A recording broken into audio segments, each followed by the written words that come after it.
Nós fizemos hoje a instalação da equipe de transição aqui no Ministério, como o ministro Lewandowski assinalou. É uma transição simples, na medida em que o governo é o mesmo. Nós colocamos a equipe à disposição, a equipe está hoje na prática sob coordenação dele, para que ele possa fazer as reuniões que desejar. Ele trouxe algumas pessoas da equipe, que serão sediadas fisicamente aqui durante essa semana, de modo que acho que o fundamental foi feito, houve uma apresentação panorâmica, sumária, dos principais temas que o Ministério conduz, com toda a largueza que as senhoras e os senhores sabem, e a palavra fundamental é essa de estabilidade, segurança, continuidade. Eu continuo à disposição dele para passar informações sobre casos sensíveis e razões pelas quais eu acho que essa etapa está, ao mesmo tempo que iniciada, encerrada, porque nos próximos dias é mera continuidade disso que fizemos hoje. Claro que o ministro Lewandowski está formando a sua equipe, ele irá convidar as pessoas para continuarem ou não, mas esse é um tema exclusivamente sob condução dele, doravante. E me cabe apenas manter o funcionamento administrativo como tem sido feito. Há alguns atos que demandam atenção diária, estão sendo praticados, e na quarta-feira será meu último dia aqui, e no dia 31 o ministro Lewandowski já se instala aqui, terça, né, dia 30, 31, primeiro é quinta, não é isso? Então, na quarta ele já se instala aqui, o último dia meu é terça, quarta ele se instala, quinta tem a posse, e aí eu mudo de editoria. Eu saio da editoria dos senhores e vou para a editoria do Poder Legislativo.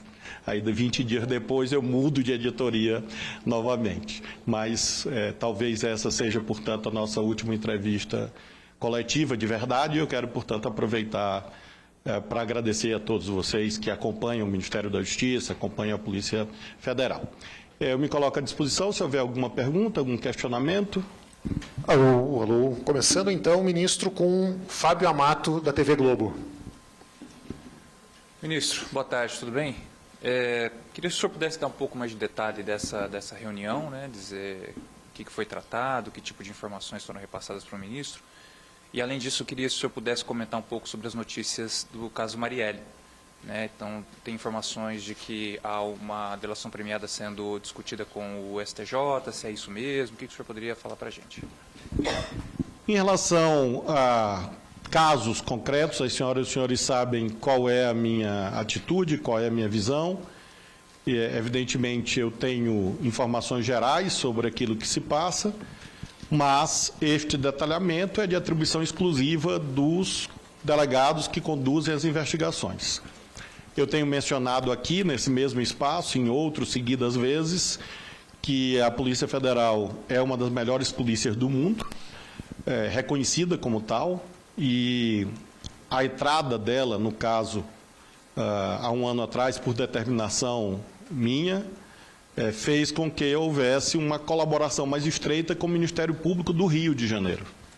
É importante compreender que a investigação de fevereiro de 2023 até o momento presente, ela é conduzida de modo cooperado entre a Polícia Federal e o Ministério Público Estadual do Rio de Janeiro. E todos os atos, portanto, são praticados a partir dessas investigações que são simultâneas e, ao mesmo tempo, complementares. As senhoras e senhores sabem que houve uma delação, essa já firmada, já homologada, e é natural, como eu tenho assinalado aqui, que haja outros atos de investigação. Jamais esse caso ficou parado, há uma equipe dedicada a esse caso, e os desdobramentos dos atos relacionados àquela delação podem levar, claro, a outras delações, eventualmente. Neste momento, existe alguma outra delação que eu tenha notícia? Não. Não há nenhuma delação, porque juridicamente só há delação quando há homologação. Então, todos os atos de investigação que estão sendo feitos são conducentes à busca do esclarecimento definitivo do caso. O que eu posso apenas afiançar, ratificar, corroborar, frisar, é que há muito profissionalismo, muita dedicação e muita confiança desse trabalho da Polícia Federal e do Ministério Público, e agora também com a participação do Ministério Público Federal. Então, acho que esse sistema está atuando. Provavelmente quem estará aqui para, se Deus quiser, anunciar o resultado final dessas investigações, não sei quando, realmente é impossível prever, já será o meu sucessor, mas o que foi feito nesse período, sem dúvida, são atos decisivos para o esclarecimento do caso. Eu não posso confirmar o que eu não sei. Então, eu não posso confirmar concretamente sobre quem está negociando, o que dia e quando será a homologação, porque eu não tenho esse conhecimento. Eu não posso, portanto, nem confirmar, nem negar. É algo que todos nós, juntos, saberemos no momento processualmente adequado. Em relação à reunião, foi um repasse de informações de cada área. O Ministério da Justiça e Segurança Pública vai, efetivamente, desde a cidadania, direitos do consumidor, até os temas de segurança, propriamente dita. Alguns aspectos foram enfatizados, o tema das plataformas digitais, o novo tema relativo à crise de fornecimento de energia elétrica no país, que vem ganhando notoriedade. Então, os secretários, as secretárias, cada um a seu modo, enfatizou determinados temas. Então, a Polícia Federal mencionou especialmente a atuação na Amazônia, que é uma preocupação global, e nós tivemos a revelação agora da redução do desmatamento, e isso derivou da atuação conjunta da Polícia Federal, das polícias federais, com os órgãos ambientais, notadamente o IBAMA. Nós criamos na Polícia Federal a Diretoria de Amazônia e Crimes Ambientais, que intensificou as operações. Foram mais de 700 dragas de garimpo ilegal que foram destruídas no ano passado, na Amazônia. E, portanto, o doutor Andrei enfatizou esse aspecto do papel da Polícia Federal no combate aos crimes ambientais. E a Polícia Rodoviária Federal enfatizou o crescimento da pressão de drogas em rodovias federais. E, como disse, outros temas foram abordados. Cito esses dois, à guisa de exemplificação. O tema das Big Techs, das plataformas, regulação, e, de outro, o tema dessas emergências, como esta relativa à nacionalização, aparentemente, de uma crise de fornecimento de energia elétrica no Brasil. E isso quem falou, friso, não fomos nem eu, nem o ministro Lewandowski. Isso foram narrativas que cada secretário, cada secretária apresentou, o ministro Lewandowski ouviu, anotou, e com certeza ele e a sua equipe vão partir desse ponto em que o trabalho caminhou até agora. Seguimos com Kátia Seabra, da Folha. Oi, ministro, tudo bem? É que quando o senhor falou, né, recebeu o seu sucessor, Lewandowski, o senhor falou que, inclusive de santo e tal, para ele rezar para os santos, e ele falou da área de segurança como uma prioridade. O senhor acha que é o maior desafio ainda, a segurança, que é uma coisa que até as pesquisas apontam como uma deficiência do governo? O senhor acha que ainda foi deficiente o trabalho? Por que o senhor acha isso? O que faltou e o que tem como desafio adiante? Por favor. É preciso compreender que o Brasil nunca teve, a rigor, uma política nacional de segurança pública, porque prevaleceu a visão federativa de isso ser primordialmente a atribuição dos Estados. Isso é rompido com o advento das organizações criminosas de âmbito nacional, que é algo relativamente recente na vida brasileira. Lembremos que o PCC e o CV, o Comando Vermelho, eram facções locais que se nacionalizaram nas últimas décadas, e isso impôs a constituição de uma política nacional de segurança pública. Essa política nacional foi aprovada em 2018, pela Lei 13.675. Então, nós estamos falando de conquistas muito recentes. Não me cabe, nesse momento, claro, até por razões óbvias, julgar atos administrativos pretéritos. O que eu posso dizer à senhora é que, aqui, nesses 13 meses, nós partimos dessa ideia. Existe uma lei, existem decretos, nós fizemos novas portarias para concretizar a Política Nacional de Segurança Pública. O problema, portanto, do país não é a existência ou não de uma política de um plano nacional. Esse é um olhar errado e é, portanto, um desserviço ao Brasil. Quem diz que o Brasil não tem uma política nacional, não tem um plano nacional, está desviando o debate do foco correto, porque a política existe, o plano existe, aprovado em lei, em decretos, portarias. O nosso problema, e que nós procuramos, evidentemente, avançar e avançamos, é de implementação. E chama a atenção de um único ponto que eu acho fundamental quanto ao futuro. Por que o SUS funciona? Porque o SUS tem uma estrutura de governança interfederativa, nacional. A comissão bipartite que funciona no Maranhão, ela é mandatória, ela normatiza o funcionamento do SUS entre Estado e municípios. E a comissão tripartite nacional, que funciona no Ministério da Saúde, envolvendo o governo federal, governo dos estados e prefeitura, ela é mandatória, ela não recomenda, ela decide a alocação de recursos no âmbito do SUS. Quando que o Brasil começou a ter uma política judiciária nacional? Com a criação do Conselho Nacional de Justiça. O Conselho Nacional de Justiça, pela primeira vez, e eu vivi isso de dentro, conferiu ao Supremo uma autoridade que ele não tinha sobre o sistema judiciário. Então, por simetria, qual é o passo seguinte? Não é contratar uma consultoria nova para fazer um novo plano. O desafio é concretizar o plano que existe. Foi nisso que nós trabalhamos. E nisto, ou derivado disto, nós elaboramos uma proposta e enviamos à Casa Civil, em que nós sugerimos, por emenda constitucional, a criação de um Conselho Nacional das Polícias e de uma Corregedoria Nacional das Polícias. Para aí nós termos um sistema nacional normativo, mandatório, articulado, como existe no SUS e como existe no Poder Judiciário. Esse é o passo certo. É o passo, portanto, de tirar do papel o plano nacional que existe, a política nacional que existe. Nós avançamos nesse período, por exemplo, estatísticas. Nós ainda temos estatísticas que são fornecidas pelos estados.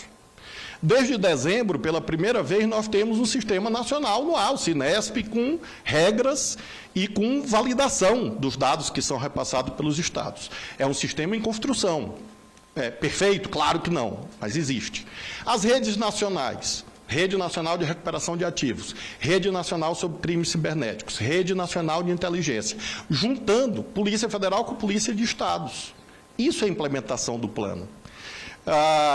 As FICOS, as Forças Integradas de Combate ao Crime Organizado. Muita gente não se deu conta que, pela primeira vez, a Polícia Federal, em todo o país, está trabalhando no combate a facções junto com os estados. Trabalhando junto, no mesmo espaço físico. Então, hoje nós temos FICO em todos os estados e temos GISES trabalhando contra facções em todos os estados. Eu, claro, poderia consumir aqui um largo tempo e não o farei, mencionando medidas nessa ideia da integração. Acho que a etapa seguinte, disse isso, claro, ao ministro Lewandowski, é de aprimoramento do Sistema Único de Segurança Pública. E não desse debate falso de que o Brasil não tem uma política nacional. Tem. Que o Brasil não tem plano nacional. Tem. E de altíssima qualidade. E eu não estou falando apenas do nosso governo. Vejam, eu estou falando da política nacional aprovada no governo Temer. Ministro Raul Jungmann. Eu estou falando de lá, porque nós não disputamos paternidade. Nós disputamos resultados a favor da população. Esse é o caminho. Se fosse, que não será, com a graça de Deus, essa ideia de reescrever, fazer tudo de novo, nós não vamos enfrentar o problema, que é o problema de Sua Excelência, o povo que está perdendo seu celular no ponto de ônibus. Só é possível enfrentar o roubo ou furto de celular no ponto de ônibus enfrentando as facções. Por que aumentou o roubo e furto de celular ao ponto de nós fazermos o programa Celular Seguro? Isso está articulado à dinâmica do crime organizado e de pagamento de dívida de droga. Por isso que aumentou. Então, o tema principal do país, combate às facções. Descapitalização, fronteira, controle de armas que nós fizemos. Quem foram os principais adversários da política que nós fizemos aqui? Aqueles que ganhavam dinheiro, como, por exemplo, com armamentismo irresponsável. Então, esses passos foram dados e isso que nós dividimos com o ministro Lewandowski, o secretário Tadeu tem conversado com o novo secretário, Sarrubo, aliás, uma excelente escolha. É uma pessoa do Ministério Público muito reconhecida, muito respeitada, muito capaz, é amigo do Tadeu, é meu amigo também.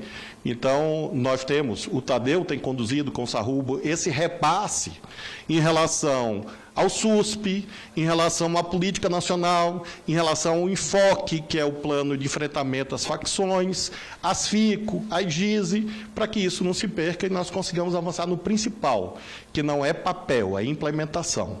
E eu, particularmente, acredito que essa proposta do Conselho Nacional de Polícias, mandatório, ou seja, com força hierárquica, e a Corregedoria Nacional são passos similares ao que foi feito no Poder Judiciário, a meu ver, com bons resultados. Agora, Isadora Peron, valor econômico. Oi, ministro. Vamos por partes aqui. No caso Marielle, então, não tem um prazo para essa elucidação, para a conclusão dessa investigação? Infelizmente não, porque eu não posso afirmar, porque legalmente não existe, porque é uma investigação complexa. Então, há algo hoje meio lotérico, e eu compreendo, como se fosse uma espécie de mega da virada, muita gente cravando informações, enfim, e eu particularmente acho isso imprudente, porque o que eu posso afirmar é aquilo que eu tenho dito aqui, e reiterei hoje, a investigação avançou, há passos foram dados, passos foram publicizados, passos continuam a ser dados, na direção certa. Agora, quando isso conclui, não é algo que esteja sequer sob controle da Polícia Federal exclusivamente, porque há outros atores que interagem nesse processo. Então, realmente, não há prazo. Há estimativas de que a investigação está próxima do final. Mas o que é próximo do final? Tangibilizar dias, semanas ou meses, realmente não é possível nesse momento. Certo. E sobre a reunião, ministro, eu não entendi. O senhor pode explicar um pouco melhor o que é essa questão da crise no setor elétrico e como é que isso entraria aqui no MJ? Ontem, quando eu estava reunido com o ministro Lewandowski, faltou energia. Então, nós estávamos reunidos e nós somos testemunhas vivas que há um problema. Eu frequento Brasília e morei aqui já muitas vezes, por muitos cargos, e nunca tinha visto isso. Então, houve um apagão durante a nossa reunião. E esse fato foi que ensejou que surgisse isto, e hoje o secretário Adidamos noticiou que reuniu com a concessionária do Rio de Janeiro ontem e que está instaurando uma espécie de processo, tendo em vista que houve colapso já seguidos em São Paulo, como as senhoras sabem, e os senhores sabem, no Rio de Janeiro e no Rio Grande do Sul. Antes havia ocorrido no Amapá. Então, há algo sistêmico. Evidentemente, essa condução é do Ministério das Minas e Energia e da ANEEL. O que o secretário Adi mencionou, como secretário do Consumidor, é que há um problema de legislação consumerista, porque, de fato, há essa incidência, e que a Secretaria do Consumidor tem atuado. Até onde isso vai, claro, vai caber ao novo ministro definir, mas esse é um tema que foi apresentado na reunião pelo secretário nacional do Consumidor, na visão dele como uma prioridade para esse trabalho nesse ano, tendo em vista que são eventos adversos que têm se repetido de modo inusitado no país. Seguimos com Letícia Casado, portal UOL. Oi, ministro, boa tarde. Também duas coisas. Primeiro, se o senhor acha que consegue convencer o Capelli, na volta das férias, a ficar na pasta, se o senhor chegou a conversar com o Lewandowski sobre a situação do Capelli, se ele fez algum comentário sobre o secretário. E a outra questão também, só para a gente entender, voltar também de novo no caso de Marielle, porque essa questão sobre a execução da vereadora, se o senhor poderia fazer um balanço sobre... o quanto que a investigação sobre execução andou sob a sua gestão. É muito importante lembrar que quando nós assumimos essa investigação não estava sob a autoridade da Polícia Federal, houve uma construção jurídica e administrativa, que resultou num ato